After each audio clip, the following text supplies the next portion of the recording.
सदगुरु भगवान की जय। तो पूर्ण ब्रह्म परमेश्वर कबीर साहब हैं।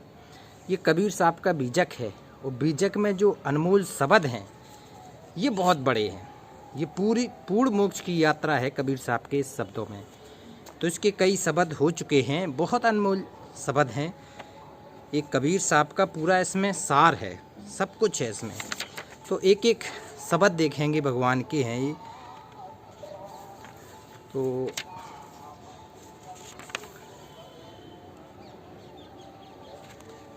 देखो बीजक, तो इसमें देखते हैं शब्द बहुत अनमोल है। कहते हैं कबीर साहब, खसम बिन तेली को बैल भयो। खसम कौन है? ये पूर्ण ब्रह्म परमेश्वर कबीर साहब है, सच्चा खसम। ये सच्चा पति, हर आत्मा का पति है कबीर साहब। तो कहते हैं खसम बिन तेली को तेल भयो।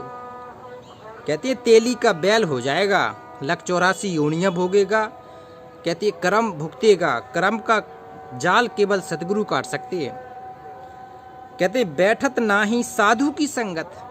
कह रहे अगर तू साधु की संगत में नहीं बैठ रहा है, संत की शरण में अगर तू नहीं आ रहा है, संत को नहीं ढूंढ रहा है, सच्चा सतगुरु आपने नहीं किया है, तो फिर ये काल का जाल आपको भुगतना ही पड़ेगा। कहते हैं बैठत ना ही साधु की संगत और ना थे जन्म गयो, मतलब व्यर्थ में जन्म चला जाएगा। और कहते हैं बहे बहु मरहु पचऊ निज स्वार्थ और जम की दंड रहो। जम की दंड होती है, काल की फर्द में आ जाओगे और काल की फर्द में आके फिर निकलना, ये बहुत बड़ी बात है। तो वो काल के जाल से निकालने के लिए शब्द रूपी भगवान कबीर साहब प्रकट हैं। ये शब्द स्वरूपी भगवान है, ये अंतर्यामी भगवान आज सदगुरु कबीर साहब प्रकट होके आए हैं। कहती हैं धन दारा सुत राज काज हित और माथे भार कहो। ये धन दौलत ये माया के जाल हैं, इससे प्राणी का मोक्ष नहीं हो सकता। वो कहती हैं खसमई छोड़ और विसंग रंग राते और पाप के बीज बो। कहती खसम को छोड़ के आन खसम आन माया के जाल में फंस के अपना व्यर्थ जीवन कर रहा है, ये तेरे कांटे बोलेगा भविष्य में। झूठ मुक्ति नर आस जीवन की, झूठी मूठी मुक्ति है ये ब्रह्म की और देव की, ये झूठी मुक्ति है, ये पूर्ण मोक्ष नहीं है। कबीर साहब कह रहे हैं झूठी मुक्ति नर आस जीवन की। आह उन प्रेत को जूठन खायो और लख 84 जीव जंतु में सायर जात बहो। कहते हैं फिर लख 84 योनियों में जब भुगतोगे तो कोई बचाएगा नहीं, फिर नहीं बच सकते हो। कहें कबीर सुनो हो संतो स्वान की पूंछ गहो। अगर तुम अभी भी मोक्ष नहीं पा पाओगे तो स्वान की पूंछ गहो। स्वान की पूंछ मतलब कुत्ते जैसी पूंछ हो जाएगी। देखो ये शब्द हैं, अनमोल शब्द हैं। एक और लेते हैं, कहते हैं अब हम भयल बहुर जल मीना। जैसे जल की मीन होती ना, जल की मीन बनना पड़ेगा। और पूरब जन्म तप का मद कीना, पूरब जन्म का मद कीना। और तहिया में अछलो मन बैरागी और तजलो में लोग कुटुंब राम लागी। आह तजलो में काशी मति भई भौरी और प्राणनाथ कहूँ मीत मोरी। ये प्राणनाथ कौन है? प्राणनाथ है सच्चा सतगुरु भगवान, प्राणनाथ है हर आत्मा का। गुरु की बिना भक्ति के मोक्ष नहीं हो सकता है। कहते हैं हमई कुसेवक की तुम्ही अयाना और दुईमा दोष काहि भगवाना।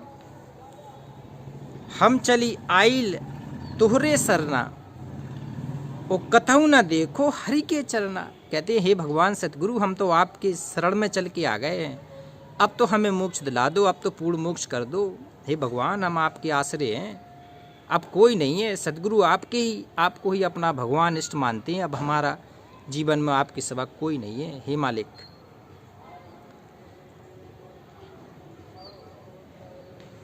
लोग बोले दूर गए कबीर। आहा ये देखो अनमोल शब्द है। लोग कह रहे कि कबीर साहब हमसे दूर चले गए, अब नहीं आएंगे, लेकिन ये शब्द स्वरूपी भगवान है, ये कहीं जाता नहीं है, ये जाने वाला भगवान नहीं है, ये हमेशा हृदय में आत्मा में निवास करता है कबीर साहब। तो लोग बोले दूर गए कबीर, या मत कोई कोई जाने थीर। लेकिन कोई भगत होते हैं, साधु संत होते हैं, तो उन्हें पता होता है कि भगवान कहीं जाते नहीं हैं, भगवान तो हमारे आत्मा में निवास करने लगते हैं। कहते हैं दशरथ सुत तिहु लोक ही जाना। कहते 3 लोक के भगवान दशरथ के पुत्र राम विष्णु भगवान के अवतार आए थे। तो कहते हैं राम नाम का मरम है आना। त्रेता युग में रामचंद्र जी आए थे, तो ये भगवान विष्णु भगवान के अवतार थे। कहते हैं इसका भी आपने मरम नहीं जान पाया कि ये कौन भगवान है, ये कितने बड़े भगवान है। जय ही जीव जान परा जस लेखा, और रजकू कहे उरुग संपेखा। और यद्यपि फल उत्तम गुण जाना, हरि छोड़ मन मुक्ति अनुमाना। कहते हैं अगर मुक्ति चाहिए, अगर वास्तव में पूर्ण मोक्ष चाहिए, तो कहते हैं सच्चे सतगुरु सच्चे संत को ढूंढ ले। पूरा संत चाहिए, बिना पूरे के मुक्ति नहीं मिल सकती है। कहते हैं हरि आधार जसमीन ही नीरा, और जतन कछु कहे कबीरा। कहते हैं देखो हरि आधार जसमीन ही नीरा, जैसे मछली को नीर के बिना एक पल भी नहीं रह सकती है, तो और जतन कछु कहें कबीरा। कबीर साहब कहते हैं उसी प्रकार के आप लोगों को भी सतगुरु के बिना एक पल भी नहीं रहना चाहिए जिंदा। ऐसी आपकी श्रुत बनेगी, ऐसी आपकी नृत बनेगी, तब भगवान मिलेगा आपको। कहते हैं आपन कर्म न मैटो जाई। कबीर साहब कह रहे हैं कि बेटा अपना कर्म तो तुम मैट नहीं सकते हो, ये सतगुरु ही तेरे पाप पुण्य कर्म सारे काट के 21 ब्रह्मांड रूपी काल भगवान का सारा रण उतार के ही तुझे अपने साथ ले जाएंगे। तो कहते हैं आपन कर्म न मेटो जाई, अपना कर्म तो तुम मेट नहीं सकते। और कर्म का लेखा मिटा दो कैसे, जो युग कोट रिहाई। कहते कर्म का लेखा कोई नहीं काट सकता है, कोई भी नहीं काट सकता है बिना सतगुरु के। कहते मासा घटे न तिल बिड़े, विधना लिखे जो लेख। और सच्चा सतगुरु मेट कर, जब सच्चा सतगुरु फिर ऊपर मार दे अपनी मोहर, मेख मार देगा अपनी, फिर चलो सतलोक। कह रहे गुरु वशिष्ठ मिल लगन सुधायो। कहते रामचंद्र और सीता जी का विवाह किसने सुधाया था? वशिष्ठ ने सोधा था।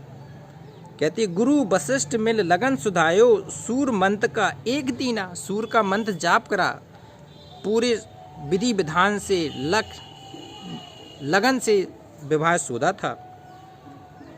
और जो सीता रघुनाथ विभाई, और पल एक संच न कीना। कहते हैं जो रघुनाथ तीनों लोकों के पालन करने वाले विष्णु भगवान के स्वरूप राम की पत्नी सीता माँ बनी, तो कहते हैं उनके साथ फिर क्या हुआ, कैसे कष्ट सीता माँ ने उठाए हैं कि कोई बता नहीं सकता है।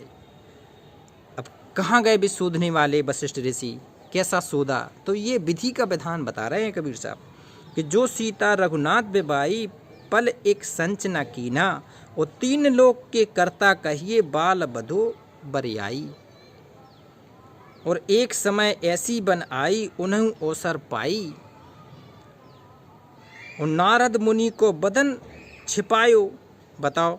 और कीनो कपि को स्वरूपा। बताओ एक दिन किसके काल ऐसा आए थे कि जब नारद ने विष्णु भगवान से स्वरूप मांगा था कि मुझे हरि का स्वरूप दे दो, तो कबीर साहब कह रहे थे नारद ने मांगा था अपना स्वरूप और तुमने हरि के नाम पे बंदर का स्वरूप दे दिया।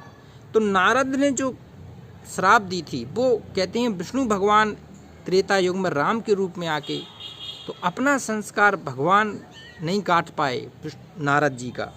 तो नारद मुनि को बदन छिपाओ, कीना कपि को स्वरूपा। उस शिषपाल की भुजा उपारी, आह आप भय हरि ठूठा। बताओ शिषपाल ने कितनी गालियां दी थी? 100 गालियों का वरदान दे दिया था। 99 गाली दी तो भगवान ने कुछ नहीं कहा। जैसी 100वीं गाली दी तो कहते हैं सुदर्शन चक्र से उसका गर्दन काट दी थी भगवान ने। तो कहते हैं शिषपाल की भुजा उपारी, और आप भय हरि ठूठा। और पार्वती को बाँझ न कहिए, ईश्वर ना कहिए भिखारी। और कहे कबीर कर्ता की बातें, कर्म की बात निनारी। जी कर्म की बात है तो कर्म को काटने वाला ये सतगुरु भगवान है। ये पूर्ण ब्रह्म परमेश्वर है, ये अविनाशी राम है। कहते ये सतपुरुष है, कबीर साहब ही वो पूरे सतगुरु सतपुरुष हैं जो कहते हैं अपने मोक्ष धाम लेने के लिए भगवान प्रकट होकर शब्द रूप में आते हैं। तो इन्हीं शब्द स्वरूपी भगवान की साधना करके हमें अमृत पाना है, मोक्ष पाना है, सतलोक जाना है। तो पूर्ण ब्रह्म परमेश्वर की जयकारा लगाते हैं। पूर्ण ब्रह्म परमेश्वर अविनाशी राम सत कबीर भगवान की जय।